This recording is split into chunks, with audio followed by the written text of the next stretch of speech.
Hello, everyone. Mr. Cheshire here for Cheshire's Place, a looking glass and logical madness.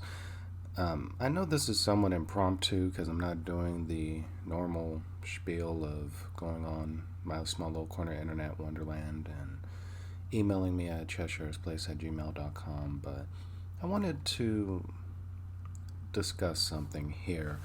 Now, yes, I know I'm supposed to do the second installment of the Urban Legends series, which I'll be doing that later on today.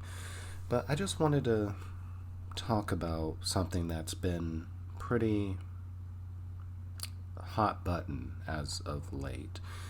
And it's dealing with the news relating to Ahmed Aubrey and the case that's going on with that.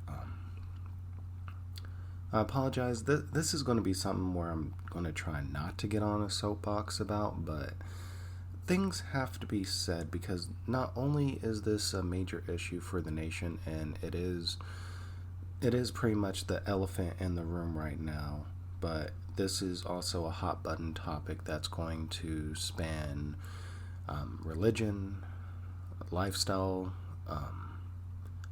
in a way, politics. So as we all know, a couple of months ago, Mr. Aubrey was fatally shot by two gentlemen, a father and son duo, and just recently the arrests were made, and the Georgia Bureau of Investigation is trying to handle the case the best that they can. The outrage that people are showing on the handling on this case is absolutely crazy due to the fact that the main button topic of this is dealing with race, because this was a young black gentleman who was jogging and he was murdered by two Caucasian gentlemen. Um, it's it's upsetting, to say the least, that in today's society that the idea of racial injustice is still going on. And let's be realistic, it has been going on, it will go on, it will continue to go on. There's always going to be issues dealing with race, and not only race, but overall differences in people. I mean, if you take a look out there, it is easier to hate than it is to love. I'll repeat that one more time. It is easier to hate than it is to love. Now, in my opinion, I mean, we can go with any disease, natural, man made. We can go with health issues, heart attacks, cancer. We can go with depression. But in my honest opinion, the number one killer, the number one pandemic that this world faces every day, even if it isn't fatal, it's hate. Hate is the number one killer in this world. Intolerance for people's differences and what makes them unique is what is killing people. And it's heartbreaking because everyone is unique. Everyone deserves a chance to live. Now, depending on what an individual does during their lifetime will define their legacy. And if your legacy is a legacy of hate, you are perpetuating this cycle of this pandemic of sorts. And you can take a look out there in the news, even local news. I urge you, whenever you get a chance, just research news articles relating to any type of hate crime. And it doesn't have to be racial, it could be due to differences in lifestyle, it could be due to social standing, it could be due to religious standing. There is so much out there. And I didn't want to do a top 10 list or anything relating to this because it doesn't feel right. There's too many instances out there where someone is being assaulted or murdered for a simple difference. Some differences we cannot control.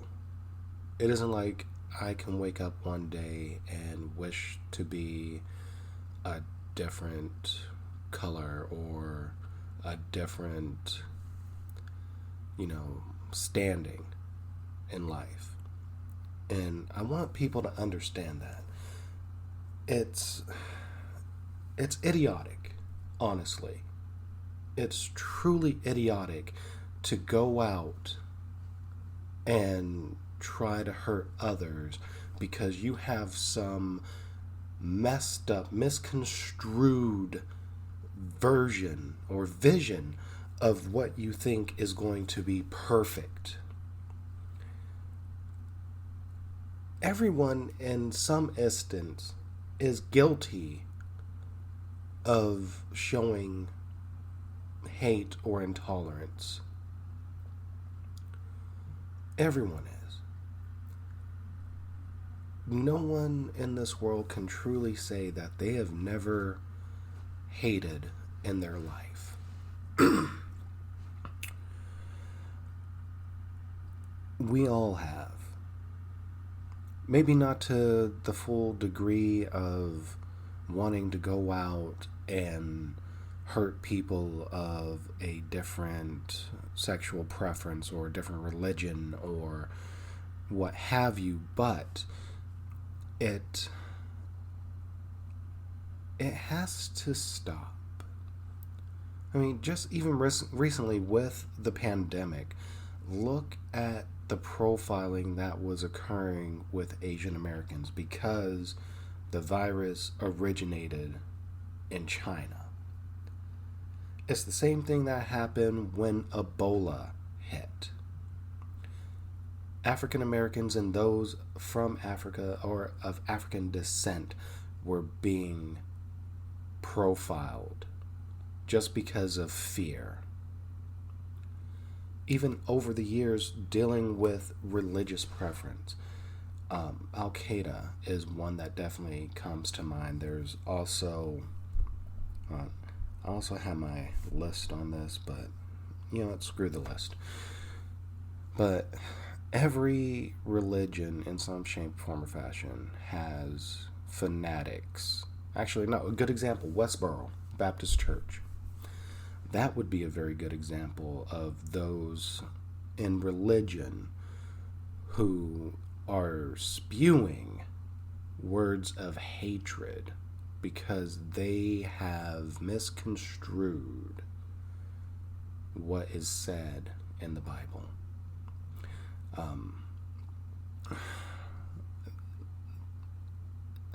The time for hate has to stop.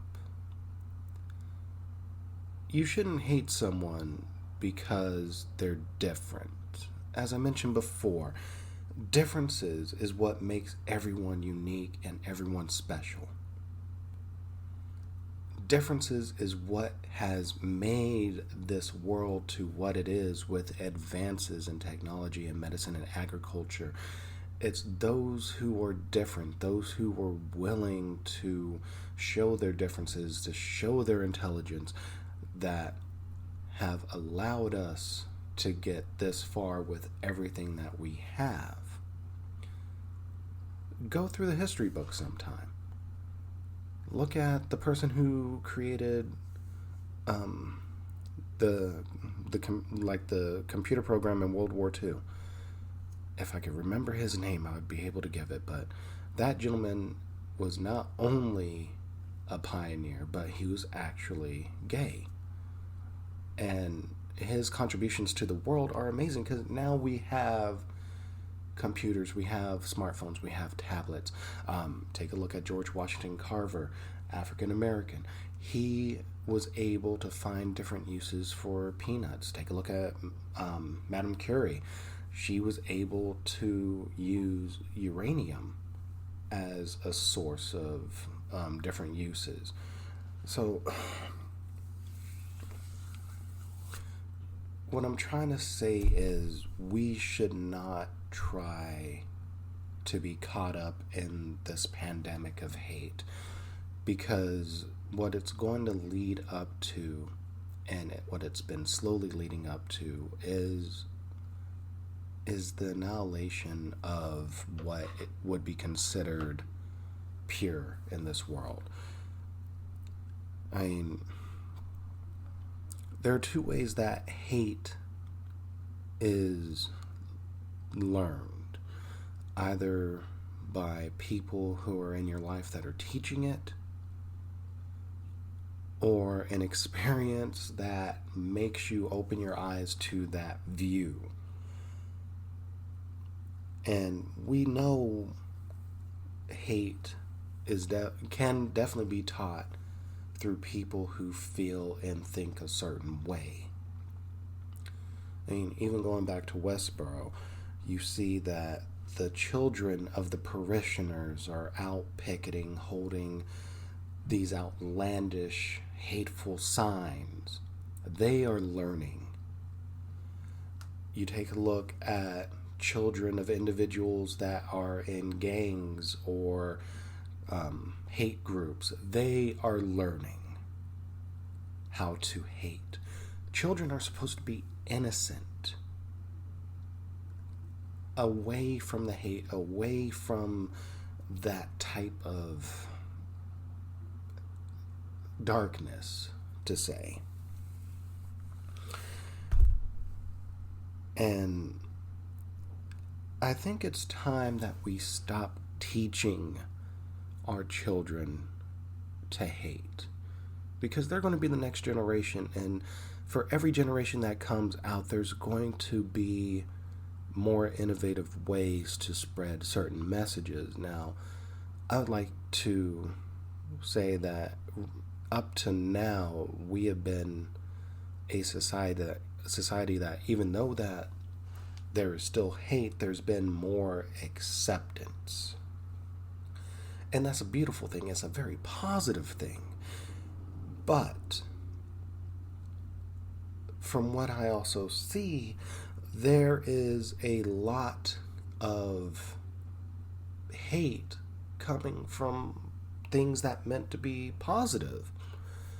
I can give you a couple of good examples right now. Actually, I can give you one, and that's the body positive movement.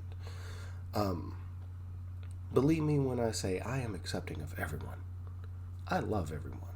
And here at Cheshire's Place, it does not matter where you come from, who you are, what you've been through. You are all part of this wonderful journey through Internet Wonderland.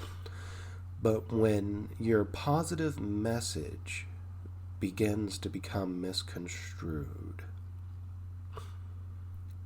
because the message of body positivity is supposed to be love yourself, embrace yourself. But yet, whenever you begin loving and embracing yourself, and you begin seeing other people who are not like you as negative, just because they want to live a specific lifestyle for their health, their well-being, and you begin bashing them for it, or even others that are within your group and they decide to make a change for themselves, and you begin going in at them like a pack of wild dogs, there's an issue with the message. If your message is supposed to be one of religious tolerance and forgiveness, and yet you go out there and kill people of different religious preference, you're not following the initial message. If your message is to give information and care for people, and yet you go and not give proper services of people because they're different or they come from a different social standing, there's an issue with the message. So my message as of right now is to stop the hate. And we've heard many people say, especially celebrities, who one minute they say and then they get into a major scandal about doing something that is hate related. It is time for the normal people to start exercising tolerance, acceptance, and also love. And I know that it's going to be a hard road to try to do that. But we start with ourselves, we spread it to the new generation, we teach them what is right and what is wrong relating to this dark pandemic before they become victims of it.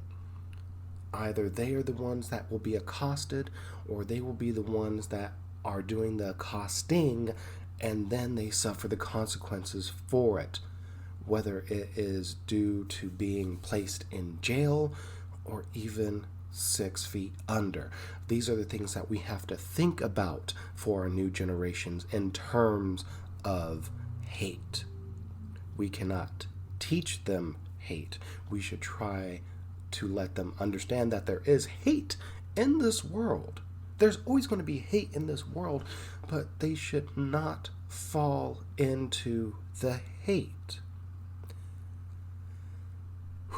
Alright, I apologize. They did get into a soapbox of sorts, but I just had to put it out there a little bit. I know some people will probably not agree with what I said, and that's perfectly fine. Everyone is entitled to their opinions and their thoughts, but sometimes you just have to let your thoughts be known. So, later on today, I will be releasing the second installment of the Urban Legends series for cryptids. This is Mr. Cheshire for Cheshire's Place, a looking glass into logical madness. And just as the Cheshire Cat, I am everywhere and nowhere. I'll see you later on tonight for the second installment of the Urban Legends series.